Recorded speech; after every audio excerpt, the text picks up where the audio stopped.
ॐ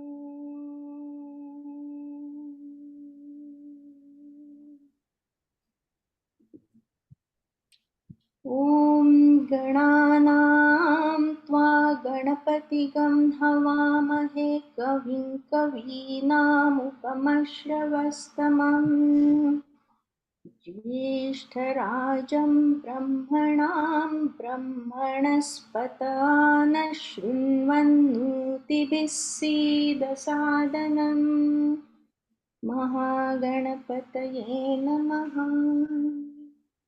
सदाशिवसमारम्भां शङ्कराचार्यमध्यमाम् अस्मदाचार्यपर्यन्तां वन्दे गुरुपरम्पराम्।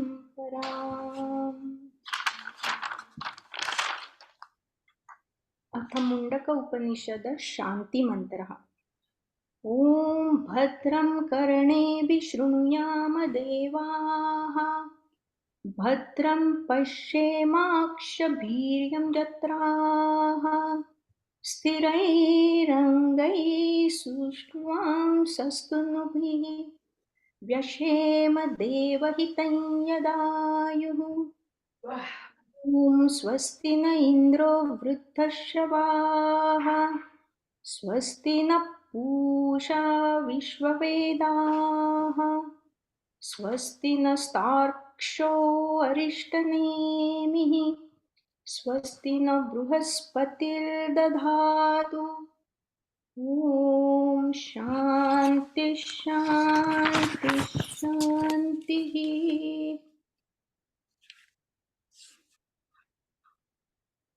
अथ तृतीय मुण्डके प्रथमखण्डः। त्वासुपर्णा सयुजा सखाया समानं वृक्षं परिषस्व जाते तयोरन्यः पिप्पलं स्वात्वत्ति अनश्नन्नन्यो विचाकशीति। समाने वृक्षे पुरुषो निमग्नो निशया शोचति मुह्यमानः जुष्टं यदा पश्यत्यन्यमीशमस्य महिमानमिति वीतशोकः यदा पश्यते रुक्मवर्णं कर्तारमीशं पुरुषं ब्रह्मयोनिं तदा विद्वान् पुण्यपापे विधूय निरञ्जनः परमं साम्यमुपैति। प्राणो येष च सर्वभूतैर्विभाति विज्ञानं विद्वान् भवते नातिवादी। आत्मक्रीड आत्मरतिक्रियावान् एष ब्रह्मविदां वरिष्ठः सत्येन लभ्यस्तपसा येष आत्मा सम्यक् ज्ञानेन ब्रह्मचर्येण नित्यम् अन्तः शरीरे ज्योतिर्मयो हि शुभ्रो यं पश्यन्ति यतयः क्षीणदोषाः सत्यमेव जयते नातृतं सत्येन पन्था विततो देवयानः येनाक्रमन्ति ऋषयो ह्याप्तकामा यत्र तत्सत्यस्य परमं निधानम् बृहच्च तद्दिव्यमचिन्त्य रूपम् सूक्ष्मा च तत्सूक्ष्मतरं विभाति दूरात् सुदूरे तदिहान्तिके च पश्यत्सि हैव निहितं गुहायाम् न चक्षुषा गृह्यते नापि वाचा नान्यैदैवैस्तपसा कर्मणा वा ज्ञानप्रसादेन विशुद्धसत्त्वस्ततस्तु तं पश्यते निष्कलं ध्यायमानः एषोऽणुरात्मा चेतसा वेदितव्यो यस्मिन् प्राणः पञ्चधा संविवेश प्राणैश्चित्तं सर्वभूतं प्रजानां यस्मिन् विशुद्धे विभवत्येष आत्मा यं यं लोकं मनसा संविभाति विशुद्धसत्त्वः कामयते यांश्च कामान् तं तं लोकं जयते तांश्च कामान् तस्मात् आत्मज्ञं ह्यर्चयेत् भूतिकामः इति मुण्डक उपनिषदे तृतीय मुण्डके प्रथमखण्डः. Very good. आता आपण गोश्वारा बघूया. आज आपण हा खंड संपवणार आहे आणि पुढच्या खंडातला सुद्धा पहिला श्लोक म्हणणार आहे. तर श्यामाताई आले आहे तर त्यानंतर माहिती, पण आधी आपण सगळं संपवूया या खंडातलं आणि मग पुढे जाऊया. तर आता संतोष आपली गोश्वारा सांगतील. नेहमीप्रमाणे छानच लिहिला त्यांनी.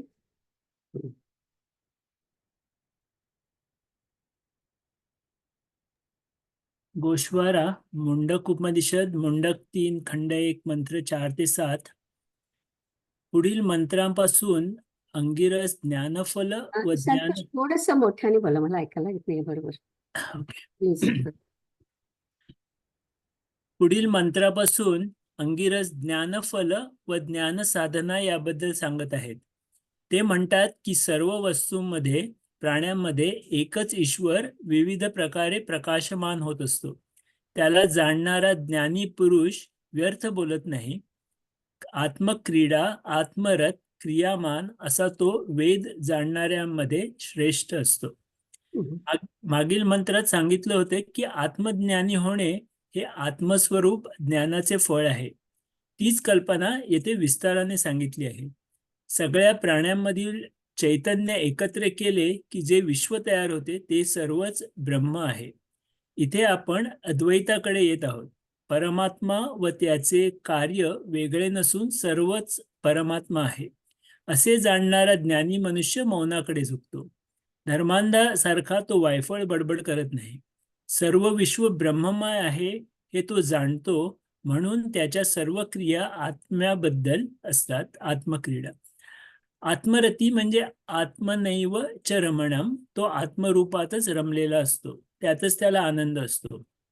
आत्मज्ञान झाल्याने तो संसारी राहत नाही, म्हणून तो जरी कार्यवान असला तरी तो ती कार्ये अकर्तेपणाच्या भावनेने करतो, विदाउट सेन्स ऑफ डुअरशिप. ते पुढे सांगतात की हा आत्मा ज्योतिर्मय आणि शुभ्र असतो. तो शरीराच्या आत हृदय कमळात राहतो. सत्य, तप, यथार्थ ज्ञान आणि ब्रह्मचर्य यांच्या नित्य अभ्यासाने आत्म्याचे दर्शन होते.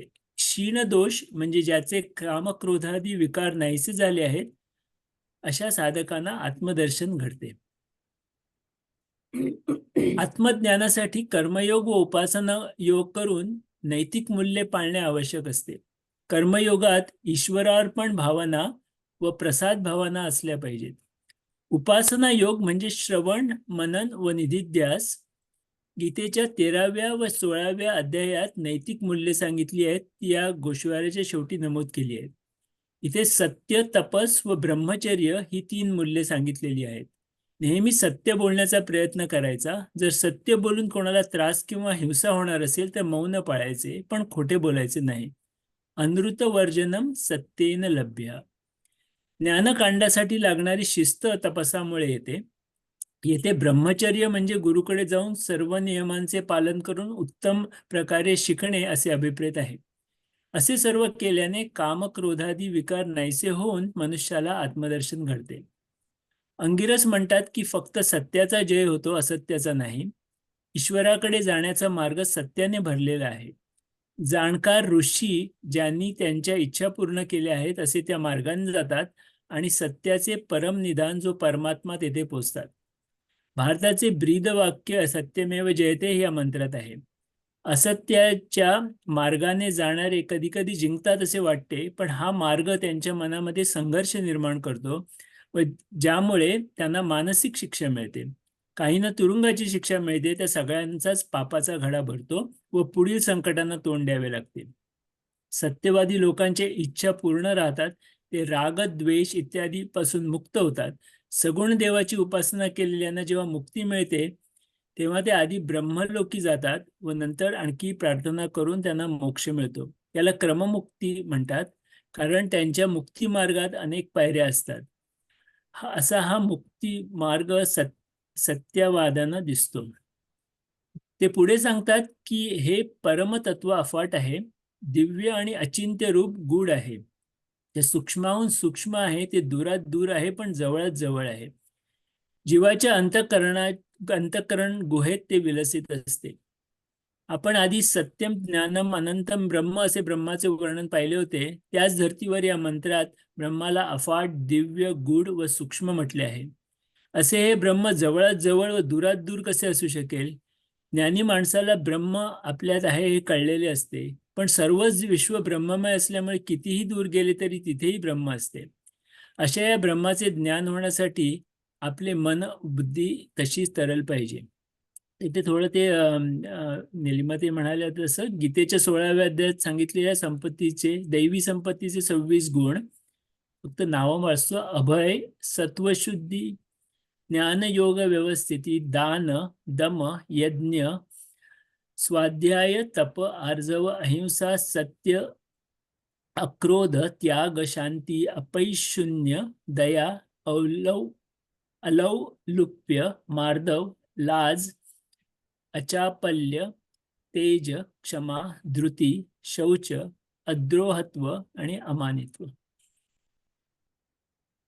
Very good. मी ही सगळी लिस्ट मागच्या वेळी सांगितली नव्हती, कारण बरीच मोठी लिस्ट आहे. आपण फक्त त्याच्यातलं सत्य हे एवढं बघितलेलं होतं. बाकीचं म्हटलं की त्या 13व्या आणि 16व्या अध्यायामध्ये आपल्याला दिलेलं आहे. पण संतोषने ती पूर्ण लिस्ट घातल्यामुळे बरं झालं. खूप छान. थँक्यू संतोष, खूपच छान सांगितलंस.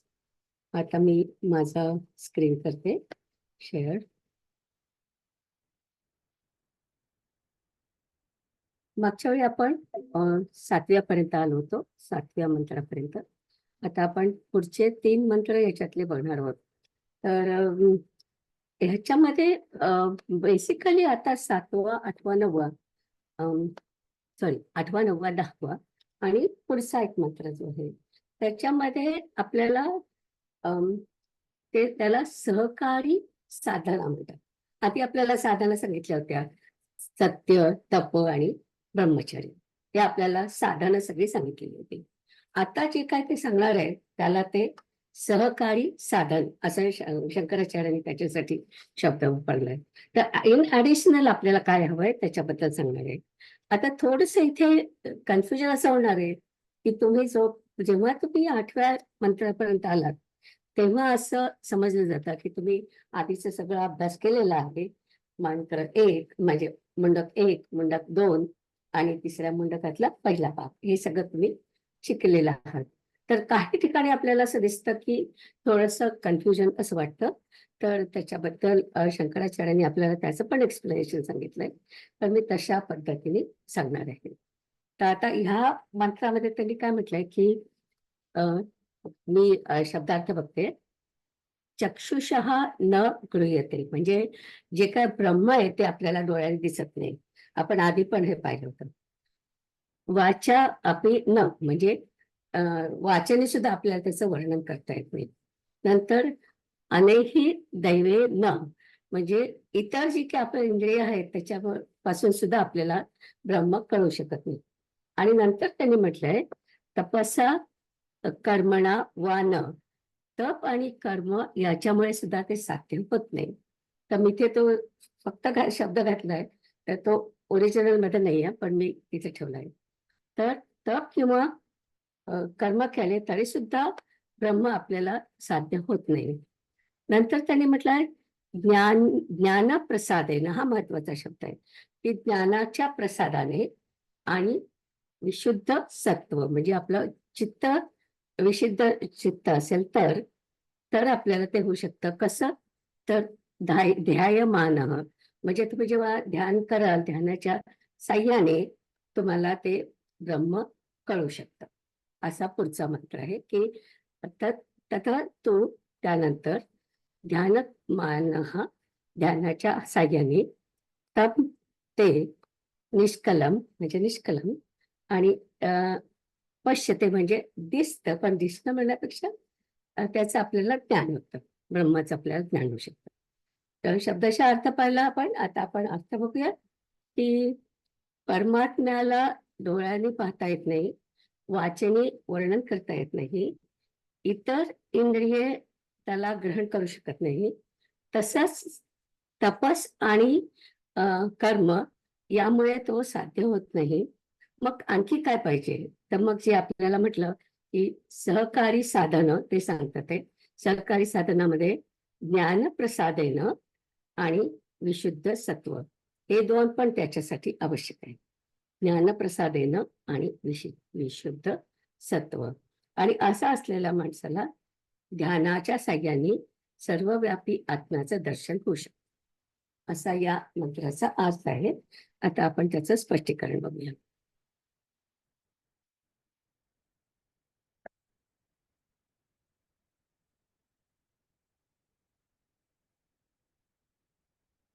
तर आता पुन्हा मी म्हटलं तसं या 3 मंत्रांमध्ये आपल्याला सहकारी साधनानी, असं त्यांनी म्हटलंय शंकराचार्यांनी. सहकारी साधना म्हणजे काय? आपल्याला आधी जे सांगितले होते त्याच्यापेक्षा आणखी काय लागणार आहे ते आपल्याला ते सांगतात आहे. तर या मंत्रामध्ये सांगताना त्यांनी हे सांगितलं की डोळ्यांनी पाहता येत नाही, शब्दांनी वर्णन करता येत नाही, आणि शंकराचार्य म्हणतात की कुठल्याही इंद्रियाने आपल्याला ब्रह्माचं ज्ञान होऊ शकत नाही. मग ब्रह्माचं ज्ञान घेण्यासाठी आणखी काय पाहिजे? तर पुढे जाऊन ते म्हणतात की तपस आणि कर्म यांनीही साध्य होत नाही.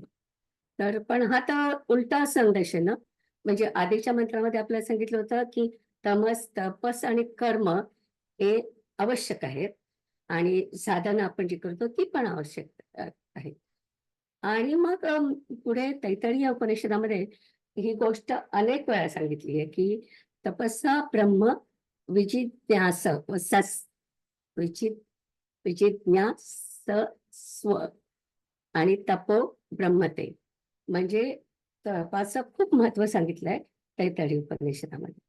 आणि मग आता इथे आपल्याला सांगतात आहे की तपस आणि कर्म यांनी साध्य होऊ शकत नाही. मग असं त्यांनी का म्हटलंय? आपल्याला कन्फ्युजन होतं. मग आपण जेव्हा आपल्याला कन्फ्युजन होतं तेव्हा आपण काय करतो? शंकराचार्यांनी काय लिहिलं ते बघतो. तर शंकराचार्य असं म्हणतात की तुम्ही जेव्हा 8व्या मंत्रावरती आहात तेव्हा तुम्हाला आधीचे संदर्भ सगळे माहिती असायला पाहिजे. या उपनिषदामध्ये आपल्याला सुरुवातीला सांगितलंय की तपस आणि कर्म ही पहिली पायरी आहे. त्या गोष्टी आवश्यकच आहे. पण आता इथे म्हणताना त्यांना असं म्हणायचं की फक्त तेवढं करून तुम्हाला आत्मज्ञान मिळू शकत नाही. म्हणजे फक्त नुसतं तप केलं बसून तरी तुम्हाला आत्मज्ञान मिळणार नाही, किंवा नुसतंच कर्म सगळी केली तरी तुम्हाला आत्मज्ञान मिळणार नाही. तर त्याच्या इन ॲडिशन टू दॅट तुम्हाला काय पाहिजे? तर तुम्हाला ज्ञानप्रसादेनं आणि विशुद्ध सत्व, अशा 2 गोष्टी आवश्यक आहेत. म्हणून आता या मंत्रामध्ये आपल्याला त्या सांगितल्या. तर कर्म तुम्ही करता तेव्हा तुम्हाला विवेक असतो, वैराग्य असतं, मुमुक्षत्व असतं. उपासना तुम्ही करता त्यावेळेस तुम्हाला समाधान समाधी षटकन, म्हणजे त्यातले ते गुण असतात ते तुम्हाला मिळतात. तर त्याचप्रमाणे तुम्हाला ज्ञान प्रसाद पाहिजे असतो. आता प्रसाद म्हणजे काय? तर आपल्याला माहिती आहे की प्रसाद म्हणजे काय? देवासमोर जाऊन नमस्कार केला की आपल्या हातात जे मिळतं, कधी मोदक मिळतो, कधी लाडू मिळतो. या सगळ्या इंटरेस्टिंग गोष्टी आपल्याला खायला मिळतात, त्याला आपण प्रसाद म्हणतो. पण प्रसाद याचा अर्थ तुम्ही जर का पाहिला, शंकराचार्यांनी सांगितलं म्हणून मला कळलं, त्याची काय आधी माहिती नव्हतं. तर प्रसाद म्हणजे देवाचा देवाचा आशीर्वाद अशा प्रकारचा, किंवा देवाची कृपा असा त्या प्रसाद शब्दाचा अर्थ आहे. तर तुम्हाला देवाची कृपा म्हणून जेव्हा तुम्हाला ज्ञान मिळेल, तर ते प्रसाद म्हणजे देवाची कृपा असं त्यांनी म्हटलंय. की तुम्हाला तुम्ही सगळं समजा ध्यान वगैरे केलं, अगदी म्हणजे मेकॅनिकली केलं, जसं तुम्ही गणित शिकताय, ओके, हे सगळे मंत्र वाटले, हे सगळं पाठ केलं, एकूण एक श्लोक मंत्र पाठ केला, आणि मग मला मिळेल का? तर नाही मिळणार. त्याच्याशिवाय तुम्हाला देवाची कृपा लागते. आणि देवाची कृपा केव्हा होते? जेव्हा तुमच्या अंतःकरणामध्ये श्रद्धा असेल, तेव्हा तुम्हाला देवाची कृपा मिळते. आणि इथे आणखीन एक अर्थ शंकराचार्यांनी सांगितलंय, की प्रसाद म्हणजे अंतःकरण अंतःकरण तुमचं शुद्ध होतं, किंवा अंतःकरण प्रसाद असाही एक अर्थ सांगितलाय. अंतःकरण प्रसाद म्हणजे काय? तर आपल्या सर्वांमध्येच रजोगुण असतो, तमोगुण असतो आणि सात्विक गुण असतो. तर जेव्हा तुम्ही देवाचा प्रसाद जेव्हा म्हणतात, तेव्हा तुमच्यामधला रजोगुण कमी होतो, तमोगुण कमी होतो आणि सात्विक गुण वाढतो. जेव्हा ही प्रोसेस होते त्याला ज्ञानप्रसाद असं म्हणतात. तर तुमच्यातलं जे सात्विक गुण आहेत ते जास्त वाढायला पाहिजे. अशी जी तुम्हाला तुमच्या मनाची अवस्था होते, तेव्हा मग तुम्हाला आत्मज्ञान मिळू शकतं. तर अम, या मंत्रामध्ये तुम्हाला 2 शब्द सांगितले आहेत. एक म्हणजे तुम्हाला ज्ञान प्रसाद पाहिजे, आणि दुसरा शब्द आहे विशुद्ध सत्व. विशुद्ध सत्व म्हणजे काय? तर संपूर्ण सत्वाची मनाची जी अवस्था, मनाची जी स्थिती आहे, ती सात्विक पूर्ण पाहिजे, आणि तुमचं एकाग्र चित्त पाहिजे. चित्ताची एकाग्रता ती पण महत्वाची आहे. आणि याच्यासाठी शंकराचार्यांनी खूप छान 2 उदाहरणं दिली.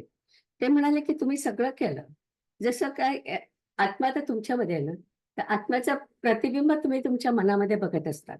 म्हणजे कल्पना करा की तुमचं मन म्हणजे एखादा आरसा आहे, आणि जेव्हा तुम्ही आरशामध्ये बघत असता, तेव्हा जर का त्या आरशावरती धूळ असेल, तर तुम्हाला काही केलं तरी तुमचं प्रतिबिंब आहे ते चांगलं दिसत नाही. तसं तुमच्या मनावरती जर का धूळ असेल, तर ते तुम्हाला तुमचं प्रतिबिंब स्वच्छ दिसणार नाही. हे एक उदाहरण शंकराचार्यांनी दिलंय. आणि दुसरं उदाहरण दिलंय की तुमचं मन स्वच्छ पाहिजे. स्वच्छ म्हणजे काय? की तुमचे राग, द्वेष हे सगळे बाजूला गेले पाहिजे, आणि तुमचं मन स्थिर झालं पाहिजे. स्थिर नसलं तर काय होतं? तर त्यांनी नदीचं उदाहरण दिले, की नदीमधलं जर का पाणी खळखळत असेल, सारखा आवाज होत असेल, तर त्याच्यामध्ये तुम्ही प्रतिबिंब बघायला गेलं तर ते तुम्हाला दिसू शकत नाही.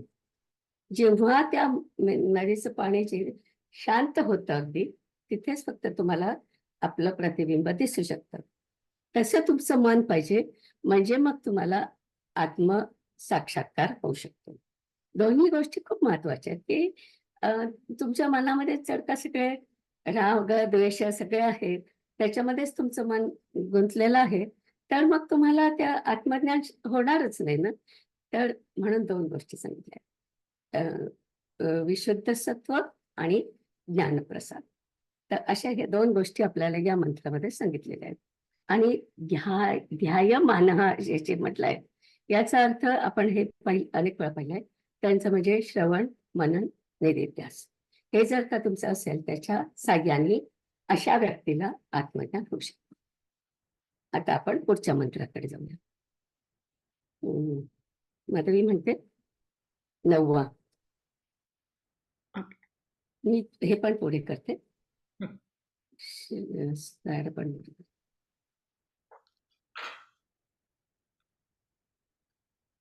अणोर एषोऽनुरात्मा चेतसा वेदितव्यो यस्मिन् प्राणः पञ्चधा संविवेश प्राणैश्चित् तं सर्वभूतं प्रजानां यस्मिन् विशुद्धे विभवत्येष आत्मा विभुवती ते काय हा, विभुवती. विभुवती विभुवती. एषः आत्मा. एषः आत्मा म्हणजे हा आत्मा. अनुभव म्हणजे सूक्ष्म आहे. चेतसा. चेतसना म्हणजे सध्या आपण मन असा अर्थ घेऊया. देवी म्हणजे वेदित त्या त्या म्हणजे समजू शकतो. यस्मिन त्याच्यात प्राणः. प्राणः म्हणजे आपले 5 प्राण जे आहेत त्याच्याबद्दल ते बोलतात आहे. म्हणून पुढे सांगितले पंचधा संविवेश म्हणजे त्याच्यात 5 प्राण असतात ते. प्राणैही म्हणजे प्राणी म्हणजे प्राण आणि प्रजामान म्हणजे लोकांच्या. सर्वन चित्तम म्हणजे संपूर्ण मन. ओतः म्हणजे पूर्णपणे भरलेलं. आपण ओतप्रोत आपण नेहमी वापरतो तसं. ओत म्हणजे पूर्ण भरलेलं. यस्मिन विशुद्धे फक्त विशुद्ध. एषः आत्मा म्हणजे तो आत्मा. विभवती म्हणजे दिसतो किंवा त्याचं ज्ञान होतं. तर आत्म्याचं ज्ञान त्या मनाला होतं जे विशुद्ध आहे आणि ज्याच्यामध्ये 5 प्राण आहेत. म्हणजे आपल्या सगळ्या शरीरामध्ये सगळ्यांच्या शरीरामध्ये 5 प्राण असतात. पण म्हणजे त्यांचा अर्थ त्यांना म्हणायचं की जिवंत व्यक्ती जी असेल तिच्या बाबतीत त्यांना म्हणायचं. आणि सगळ्या लोकांच्या मनामध्ये चैतन्य भरलेलं असतं. पण जेव्हा विशुद्ध मनाच्या व्यक्तीने आत्म्याचा किंवा ब्रह्माचा अभ्यास केला की त्यांना चैतन्याचा साक्षात्कार होतो. असा या मंत्राचा अर्थ आहे. आता आपण त्याचं स्पष्टीकरण बघूया.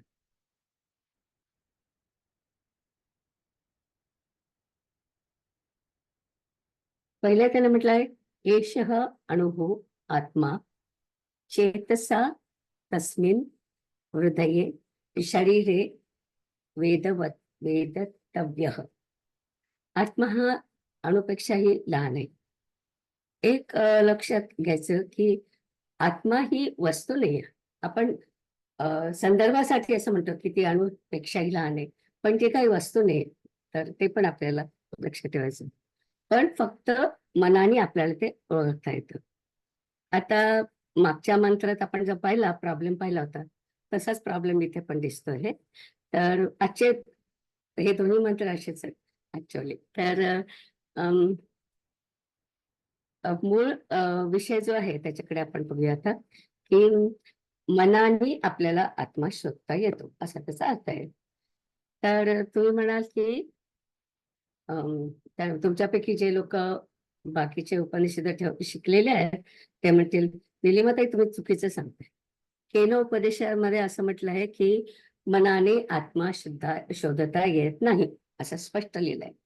तर केनोपनिषद आपण शिकून आलोय आणि तुम्ही आम्हाला म्हणता की मनाने आपल्याला आत्मा आपण शोधू शकतो असा या मंत्राचा अर्थ आहे. मग असं काय होणार? तर मग आपल्याला पुन्हा शंकराचार्यांची मदत घ्यावी लागते इथे. अर्थातच आपण नेहमीच त्यांची मदत घेत असतो कारण उपनिषद ही इतकी अवघड आहेत आणि नुसते शब्दाचे अर्थ पाहून जर का आपण शिकायला गेलो ना तर आपल्याला काही कळणार नाही त्याच्यातलं. तर शंकराचार्य म्हणतात की आपण इथे मुंडक उपनिषद शिकतो आहोत आणि त्याच्यामध्ये तुम्ही जर का तो ऍक्च्युअल जो श्लोक बघितला तर त्याच्यामध्ये मन हा शब्दच वापरला नाही. त्याच्याऐवजी चेतस छान शब्द वापरला की त्यांनी चेतस म्हटलंय. चेतसचा अर्थ आहे की विशुद्ध मन असा त्याचा अर्थ. मन ह्याला आपण चेतसा असं वापरू शकतो पण त्याचा तुम्ही शब्दचा अर्थ बघायला गेला तर चेतसा म्हणजे विशुद्ध मन. विशुद्ध हा शब्द खूप महत्वाचा आहे. तर असं जर का तुमचं मन असेल तर तुम्हाला त्या मानाने आत्म्याचा शोध घेता येतो. म्हणजे आता दोन्ही गोष्टी तुम्ही बघताय त्या दोन्ही गोष्टी बरोबर आहेत. हे ना उपनिषद जे कोणी शिकलेले असेल त्यांनी तुम्ही लक्षात ठेवायचं की तिथे त्यांनी तुम्हाला म्हटलं की तुमचं मन ढगाळलेलं नको. म्हणजे जसं मगाशी पाहिलं आपण की आरशावरती धूळ असेल तर आपल्याला ते नीट दिसत नाही. तसंच त्यांनी म्हणायचंय की विशुद्ध मन तुमचं जर असेल तर तुम्हाला आत्म्याचे त्याच्यामध्ये आत्म्याचं प्रतिबिंब दिसू शकतं. तर जरी त्यांनी म्हटलंय की मनाने आत्म्याचा शोध घ्यायचा आहे, त्याचा अर्थ आपल्याला म्हणायचा आहे की विशुद्ध मनाने चेतसा चेतसा लक्षात ठेवायचं की त्यांनी इथे मन असा शब्दच वापरला नाही, चेतसा असं म्हटलंय. चेतसाने जेव्हा तुम्ही घ्याल तेव्हा तुम्हाला बरोबर होईल. मग आता आपल्या लक्षात येतं की जेवढी उपनिषद आहेत, जरी आपल्याला वरवर वाटलं की केनोपनिषदात हे सांगितलंय, तैत्तिरीय उपनिषदात ते सांगितलंय, आपल्याला सगळ्याची एकत्र घडी करायची असते. आणि जेव्हा आपण घडी करतो हे तेव्हा शंकराचार्यांनी सांगितलं तेव्हा जो काय शब्द तिथे वापरला असेल त्या शब्दाची आपण व्युत्पत्ती जर का पाहायला गेलो तर मग त्याच्यापासून आपल्याला लक्षात येतं की मन त्यांनी जरी आपण अर्थ काढला असता तरी विशुद्ध मन हे महत्वाचं आहे. आता आपण पुढचं बघूया.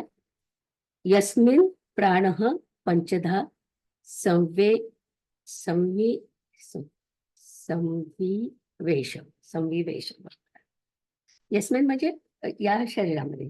कुठल्या शरीरामध्ये? की जे शरीर ज्या शरीरामध्ये चैतन्य आहे. आता त्या शरीरामध्ये चैतन्य आहे कसं आपल्याला कळतं? की त्याच्यामध्ये जे प्राण आहेत, 5 प्राण आहेत. आपण म्हणतो की प्राण, अपान, व्यायाम, समान आणि उदान. हे सगळे आपले 5 प्राण आपल्या शरीरात असतात. तर ते जे प्राण त्याच्या शरीरामध्ये मला तर म्हणता येत नाही शब्द, संविवेश म्हटलं म्हणजे राहतात, बेसिकली अर्थ त्याचा. तर त्या शरीरामध्ये हे राहतात. तर असा त्या फ्रेजचा अर्थ आहे. त्याच्या पुढे त्यांनी म्हटलंय प्राणेश्चन सर्वमोतम प्रजानाम. प्रजानाम म्हणजे प्रजाचं, आणि त्यांच्यामध्ये सुद्धा प्राण आणि इतर इंद्रिये चैतन्याने भरलेली आहेत. त्या फ्रेजचा अर्थ आहे. नंतर पुढे त्यांनी म्हटलंय की यस्मिन विशुद्धे एषः, विशुद्धे, आता इथे शब्द वापरला त्यांनी, विशुद्धे एषः आत्मा विभवती. शुद्ध मनाच्या व्यक्तीमध्ये आत्मा किंवा ब्रह्म विलसत असतो. म्हणजे त्यांना दिसू शकतं, आत्म्याचा साक्षात्कार त्यांना होऊ शकतो. असा तसा मंत्र सोपा आहे. फक्त कन्फ्युजन तेव्हा होतं की जेव्हा आपण बाकीचे उपनिषद शिकले असतो तेव्हा आपल्याला तसं कन्फ्युजन होतं. पण तेवढ्याच आपण लक्षात ठेवायचं की तिथे काय शब्द वापरला आणि इथे काय शब्द. आणि शंकराचार्याने आपल्याला इतकं छान सांगितलं म्हणून आपल्याला कळते. आता पुढचा मंत्र बाबा.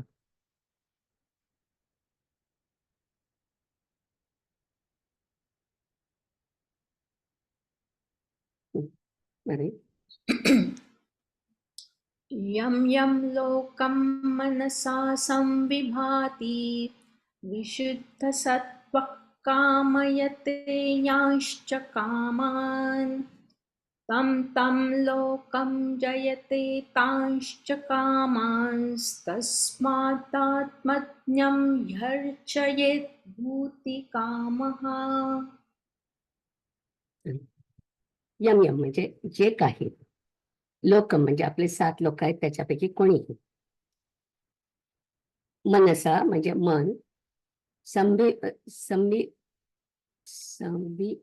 संविभाती म्हणजे विचार करते, विशुद्ध सत्व ते आपण बरेच वेळा बघितलंय, शुद्ध मन, कामयते म्हणजे इच्छा करतात, तम तम लोकान त्या लोकांना, ताम त्या गोष्टी, त्या गोष्टी त्यांच्या ज्या काय इच्छा झाल्या असतील त्या, आणि कामान त्यांनी म्हटलंय, नंतर जयते यशस्वी होते, तस्मात म्हणून, भूतिकामः म्हणजे या जगातलं जे काय ऐश्वर्य किंवा जे काय गोष्ट आपल्याला हवी असेल त्याच्यासाठी त्यांनी भूतिकामः असा शब्द वापरलाय.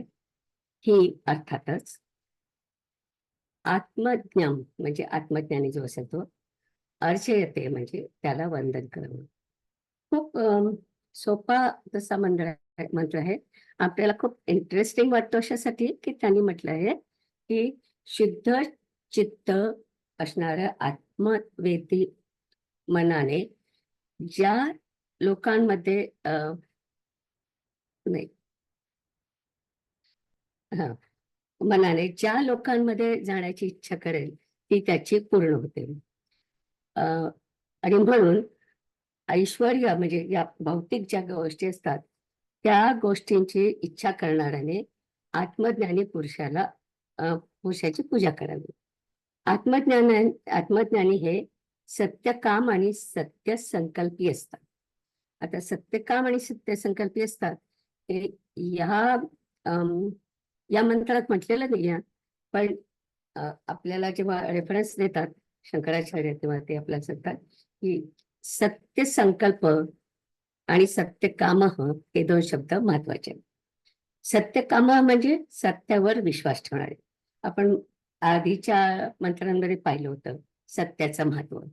नंतर सत्य संकल्प म्हणजे त्यांच्या मनात जे काय इच्छा येतात किंवा विचार येतात कोणाच्या, तर ते जे ज्ञानी आहेत त्या ज्ञानीच्या मनात जे विचार येतात किंवा त्यांना ज्या इच्छा होतात त्या त्यांना प्रत्यक्षात आणता येतात ज्ञानी व्यक्तीला.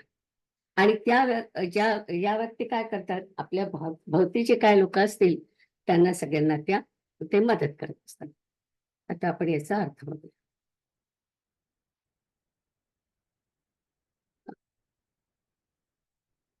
खरं म्हणजे इथे ज्ञानी व्यक्तीचं गुणगान केलेलं आहे. ती ज्ञानी आत्मसाक्षात्कारी जी व्यक्ती असते त्याला आपण म्हणतो, तर ती ब्रह्मरूपच असते. ती अहम ब्रह्मास्मी असं जे आपण म्हणतो ते अनुभव घेत असतात त्याचा. तर मग देवाचे जे काही गुण असतात ते त्यांच्यामध्ये पण आपल्याला दिसतात. आणि दुसरं म्हणजे ते इतके सात्विक असतात की ते ईश्वरासारखेच असतात. आणि तिसरी गोष्ट म्हणजे ईश्वरामधले काही गुण त्यांच्यामध्ये पण आपल्याला दिसतात. तर छांदोग्य उपनिषदामध्ये ईश्वराला सत्यकामः सत्य संकल्प असं म्हटलंय. सत्यकामः आणि सत्य संकल्प. आत्ताच मी तुम्हाला सांगितलं की सत्यकामः म्हणजे काय, सत्यावरती विश्वास ठेवणारा तो जो ज्ञानी असतो तो. आणि सत्य संकल्प म्हणजे त्याच्या मनात जे काय विचार येतात, संकल्प येतात, संकल्प म्हणजे विचार, संकल्प त्याच्या मनात जे असतात ते संकल्प त्याला प्रत्यक्षात आणता येतात. असा तो ज्ञानी व्यक्ती असतो. आता ही जी ज्ञानी व्यक्ती असते तिच्याकडे तुम्ही जेव्हा जाता तेव्हा तिच्या सत्य संकल्पाची आपण परीक्षा घेऊ शकतो. अशा अर्थाने की तुम्ही तिथे जायचं आणि तुमच्या मनात समजा असेल की आम्हाला एक खूप छान मी आता घर बघतोय, म्हणजे जीवपासून नाही म्हणतायत, पण समजा तुम्ही घर बघताय आणि मग तुम्हाला म्हणायचं की देवा मला हेच घर मिळू दे, तर तुम्ही जाऊन जर का त्या ज्ञानी व्यक्तीशी बोललात तर त्याच्यामध्ये अशी शक्ती असते की तो तुम्हाला तो देऊ शकतो. त्याच्यामध्ये शंकराचार्यांनी एक शब्द वापरलाय, भुक्ती मुक्ती प्रदातः. म्हणजे भुक्ती म्हणजे काय, या जगातल्या सुखाच्या गोष्टी, भुक्ती भुक्ती मुक्ती, मुक्ती म्हणजे जगापासून मुक्ती आपण जे म्हणतो ते. अशा दोन्ही गोष्टी ज्ञानी व्यक्ती त्याचे जे कोणी भक्त असेल त्यांना ते देऊ शकतात. असा या मंत्राचा अर्थ आहे. अर्थातच भूतकाम हा जो शब्द आहे त्याच्यामध्ये व्यावहारिक जगामध्ये ज्या गोष्टी आवश्यक आहे त्या गोष्टींची इच्छा करणारा, ब्लँक सांगितले की व्यावहारिक जगामध्ये जे काय असतं त्याच्यामधल्या तुम्ही काय इच्छा असतील तर तुम्ही त्या आपल्या ज्ञानी माणसाला विचारलं तर तो तुम्हाला म्हणजे तो त्याच्या मनात असेल तर त्या पूर्ण होतील. आणि त्याला ऐश्वर्य गोष्टी असं म्हणतात. ऐश्वर्य म्हणजे ऐश्वर्य म्हणजे भौतिक गोष्टी ज्ञानी माणसाकडून तुम्हाला मिळू शकतात. तर ज्ञानी माणसाचे विचार किंवा इच्छा याच्याप्रमाणे तो तुम्हाला ते देऊ शकतो. आणि हे खरंच खूप चांगलं आहे ना, की समजा म्हणून आपल्याला दिसतं की जे आपण म्हणतो महात्मा आहेत वगैरे त्यांच्या पुढे बरेच लोक जातात आणि आपल्या संसारातल्या सगळ्या अडचणी असतील किंवा कोणी आजारी असेल हे सगळं त्यांना सांगतात आणि त्यांना प्रार्थना करतात. आणि तुमची जर का मागणी रास्त असेल तर तो ज्ञानी तुम्हाला मदत करू शकतो. अर्थातच जर का तुम्ही गेला तिथे आणि आपल्याकडे म्हणतात ना, नंदेचं कार्ट किरकिर करतं, खरंच होऊ दे त्याला, असं वगैरे तुम्ही काय विचारलं ना तर तो काही देणार नाही. तामसी काही तुम्ही मागितलं तर तो देणार नाही. पण तुम्ही जर का सात्विक काय विचारलं तर तो देऊ शकतो. आणि पण मला एक एक मी त्यांना काही भेटली नाही प्रत्यक्ष, पण माझे मेवणे होते ते एका ज्ञानी माणसाकडे गेले होते आणि त्याचा मोठा हॉल होता आणि तिथे त्यांनी माझ्या मेवण्यांना जवळ बोलावलं आणि ते केले जवळ आणि त्यांनी नुसताच नमस्कार केला, त्यांनी काही विचारलं वगैरे नाही. आणि त्याच्या जवळ जो माणूस होता त्याला त्यांनी रोलेक्सचं घड्याळ करून दिलं. आता रोलेक्स वॉच वगैरे देतात त्याच्याबद्दल माझा काही विश्वास नाही. पण जर का तुम्ही काही चांगल्या गोष्टी मागितल्या तर ते तुम्हाला मात्र नक्की देतील. हम्म. आता इथे खरं म्हणजे आपला खंड संपला, पहिला खंड संपला. पण आता आपण जो मंत्र पाहिला की ज्याच्यामध्ये ज्ञानी माणूस तुम्हाला काही देऊ शकतो, म्हणजे भौतिक गोष्टी तुम्हाला तो देऊ शकतो. आता पुढच्या मंडकातला दुसऱ्या मंडकातला पहिला जो मंत्र आहे ना तो अगदी असाच आहे. म्हणून मला तो पण आज कव्हर करायचा आहे. कारण आता ह्यांनी काय म्हटलं की तुम्ही भौतिक गोष्टी जर का मागितल्या तर त्या तुम्हाला मिळतील.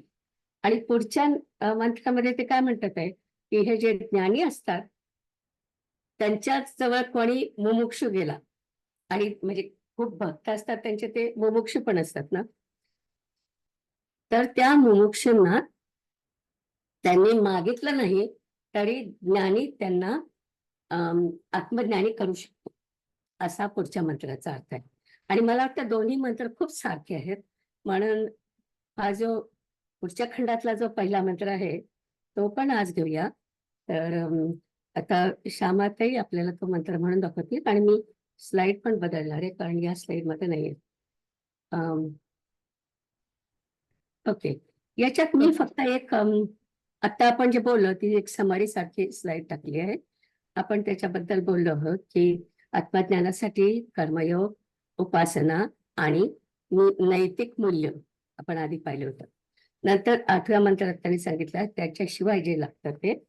आणि नंतर मग हा ज्ञानप्रसादेनं आणि विषयचं सत्व ते आपल्याला सांगितलं. नंतर मग पुढच्या याच्यात सांगितलं की आत्मज्ञानी सत्य संकल्प असतं, त्याच्याकडून लोकांना सुद्धा काही गोष्टी मिळू शकतात. म्हणून मी त्याच्यावरती एक समरी सारखं घातलेलं आहे. आता मी दुसरी स्लाइड उघडतो.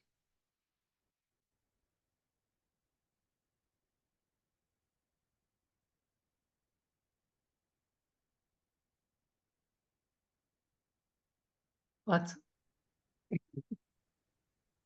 एक मिनिट मी काढते स्लाइड.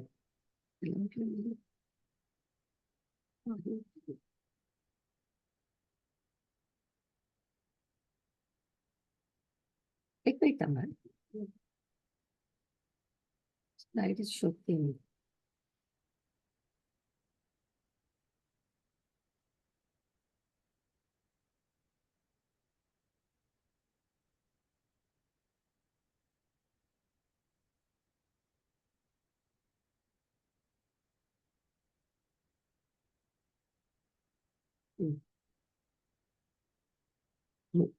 दुसरं खंडक पहिला मंत्र आली ना स्लाइड? हो हो, सुरू करू. हो.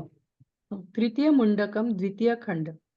स वेदैतत् परमं ब्रह्म धाम यत्र विश्वं निहितं भाति शुभ्रम् उपासते पुरुषं ये यः कामास्ते शुक्रमेतत् अतिवर्तन्ति धीराः. त्याच्यामध्ये शब्द म्हटले तर पहिला शब्द आहे सह. स म्हणजे तो, एतत् ब्रह्म म्हणजे ते ब्रह्म, परमं धाम परमधाम, वेदः वेद, यत्र ज्यामध्ये, निहितम म्हणजे समाविष्ट केलेलं आहे, शुभ्रम हा पहिले आपण पाहिलेला आहे शुभ्र, विश्वम सूर्य पूर्ण विश्व भाती प्रकाशमान होतं. ये अकामः, अकामा म्हणजे ज्यांची काही अपेक्षा नाहीये. आणि पुरुषम आत्मज्ञानी उपासते, त्याची पूजा करायची. ते धीरः असे शहाणे. एतत् शुक्रम म्हणजे लोक पुनर्जन्माबद्दल बोलतात ते. अतिवर्तंती ही म्हणजे पलीकडे जातात. तो श्रेष्ठ ब्रह्म जाणतो, ते परमधाम आहे. सर्व सर्व जग त्यात सामावलेलं आहे. ज्या लोकांना काही अपेक्षा नसते, त्या शहाण्या लोकांना आत्मज्ञानी आत्मज्ञानी व्यक्ती, चुकलंय माझं थोडं, आत्मव्यक्ती व्यक्ती त्यांना त्याची उपासना केली की ते त्यांना मोक्ष मिळवून देतात. मी करेक्ट करेन ते सेंटेन्स. तर असा त्याचा अर्थ आहे. आता थोडंसं आपण त्याचं स्पष्टीकरण बघूया.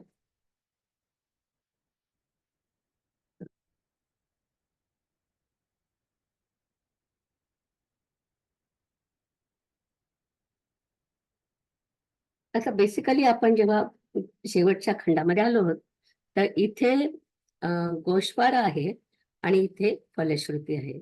काही ठिकाणी आपल्याला गोषवाराचे मंत्र आहेत आणि काही फलश्रुतीचे आहेत.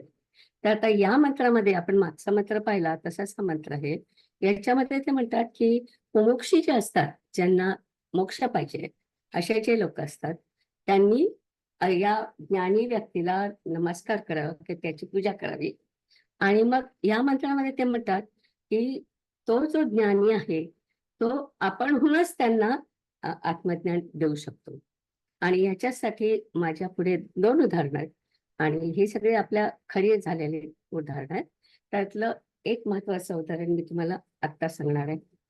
तर ते म्हणजे शंकराचार्यांच्या शिष्याचं आहे. त्याचं नाव होतं गिरी. गिरी नावाचा एक त्यांचा शिष्य होता. आणि हा जो गिरी होता तो वर्गामध्ये नेहमी उशिरा यायचा.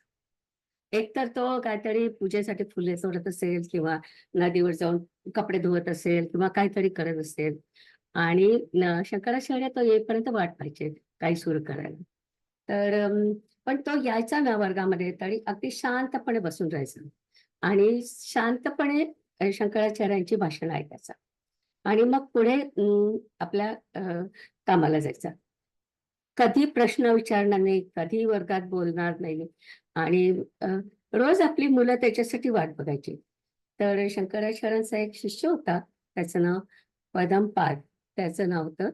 तर तो एक दिवस त्याला म्हटला की हा गिरी रोजच उशिरा येतो आणि वर्गात आला तरी ते काही बोलत नाही. तो म्हणजे एखाद्या भिंतीसारखा असतो, वर्गाच्या भिंती आहे तसा तो असतो. तर तो आला नाही तरी आपण सुरू करू, असं तो शंकराचार्यांना म्हणला. शंकराचार्यांनी ते सगळं ऐकलं, पण त्यांना गिरीची शांतपणे जे गिरी सेवा करायचे ते त्यांना माहिती होती. तो शंकराचार्यांची सतत सेवा करायचा. शंकराचार्य जेवल्याशिवाय तो जेवायचा नाही. रात्री ते झोपायला गेले की त्यांचे पाय दाबून द्यायचा आणि ते झोपल्यानंतर तो झोपायला जायचा. त्यांचे कपडे धुवायचं कामही तोच करायचा. सगळे त्यांची कामं पण तो करायचा आणि अगदी त्यामुळे शंकराचार्य त्याच्यावरती खूप प्रसन्न होते असं म्हणायला हरकत नाही. तर यावेळेस तो सुद्धा तो आला नाही, कारण तो नदीवरती कपडे धुवायला गेला होता. आणि शंकराचार्यांना कळलं की तो उशिरा येतोय. ते काही बोलले नाही, ते डोळे मिटून तिथे बसले आणि तिकडे तो गिरी कपडे धुत होता. तेव्हा एकदम त्याला गुरुजींची आठवण आली आणि ती आठवण आल्यावर तो धावत आश्रमाकडे आला आणि एरवी कधी न बोलणारा जो गिरी होता त्यांनी स्वतः रचलेलं शंकराचार्यांची स्तुती करणारं एक संस्कृत मधलं स्तोत्र त्यांनी म्हणायला सुरुवात केली. आणि ते जे स्तोत्र त्यांनी म्हटलं ते तोटक नावाच्या वृत्तामध्ये होतं. संस्कृतच्या वृत्त असतात ना, तर त्याच्यातलं जे वृत्त असतं ते तोटक नावाचं वृत्त होतं. त्या वृत्तातलं ते जे हे होतं त्याची स्तुती होती ती त्यांनी म्हणायला सुरुवात केली. आणि त्याच्यानंतर मग सगळ्यांच्या लक्षात आलं की त्याला आत्मज्ञान झालं आहे. त्याला सगळं जे काय वर्गात शिकत होता त्याला सगळं येत होतं. आणि त्या याच्यानंतर शंकराचार्य त्याला तोटकाश तोटकाश्च तोटक आचार्य तोटकाचार्य असं त्याला नाव दिलं. आणि तुम्हाला माहित आहे शंकराचार्यांनी भारतामध्ये 4 मठ तयार केले आहेत वेगवेगळ्या ठिकाणी. त्याच्यातलं मगाशी जे म्हटलं पदमपाद त्याला द्वारकेचा मठ दिला होता. नंतर हस्ता मलक नावाचा होता त्याला गोवर्धन मठ दिला होता. सुरेश्वराला शृंगेरीचा दिला आणि तोटकाश्चराला बद्री केदारचा मठ दिला होता. तर बद्री केदार मठाचा तो अनेक वर्ष तिथे गुरु होता. तर अशा प्रकारे तो त्यांचा तोटका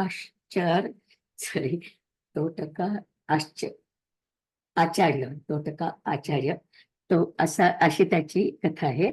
आणि त्याने जे म्हटलं होतं तोटकाष्टक त्याला म्हणतात कारण त्याच्यात 8 आहेत कडवे आणि ते त्या तोटक वृत्तामध्ये आहे. तर श्यामाते ते आता आपल्याला म्हणून होणार आहे. आणि मी पण इथे शेअर स्क्रीन मी खरं ती पाठवली आहे लिंक पण ती उघडत नाही कारण ती त्याच्यात ते म्हणतात आहे. तर ती मात्र जरूर बघा ती लिंक तुम्ही.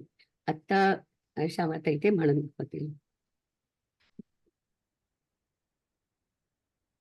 शङ्करं शङ्कराचार्यं केशवं बादरायणं सूत्रभाष्यकृतौ वन्दे भगवन्तौ पुनः पुनः।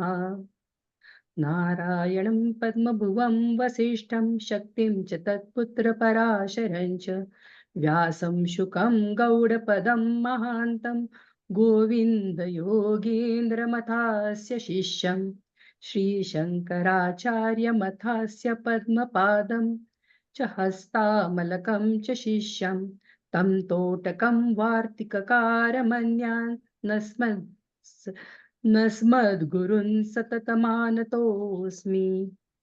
तोटकाष्टकम् विदिताखिलशास्त्रसुधा जलधे मिहितोपनिषत् कथितार्थनिधे हृदये कलये विमलं चरणं भवशङ्करदेशिकमे शरणम्।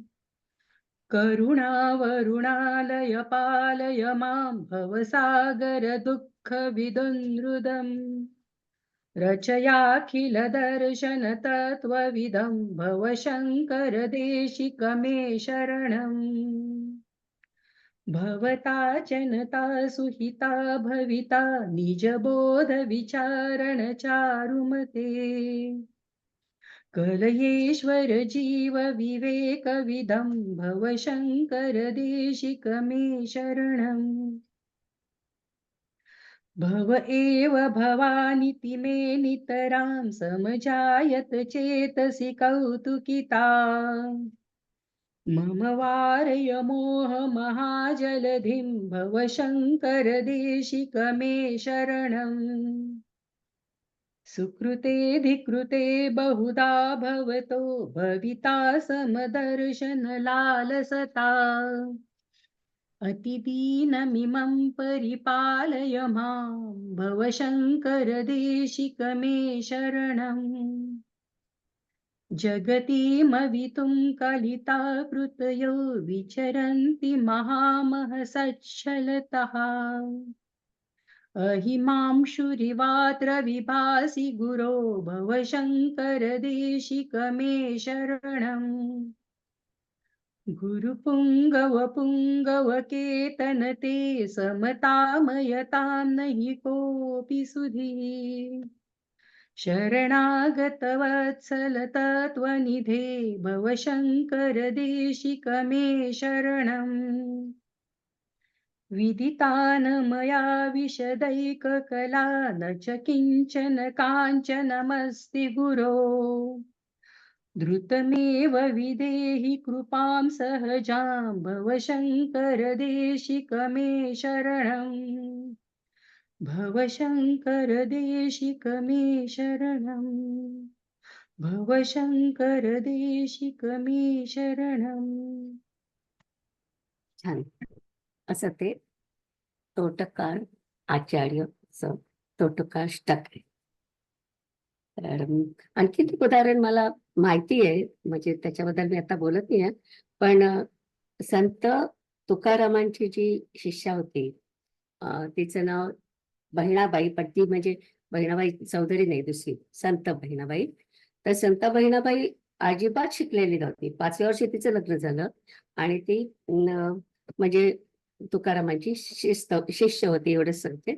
आणि तिला एक दिवस आत्मसाक्षात्कार झाला आणि तेव्हापासून ती कविता करायला लागली आणि म्हणजे सगळ्या देवाच्या कविता ती करायला लागली आणि अजिबात न शिकलेली बाई.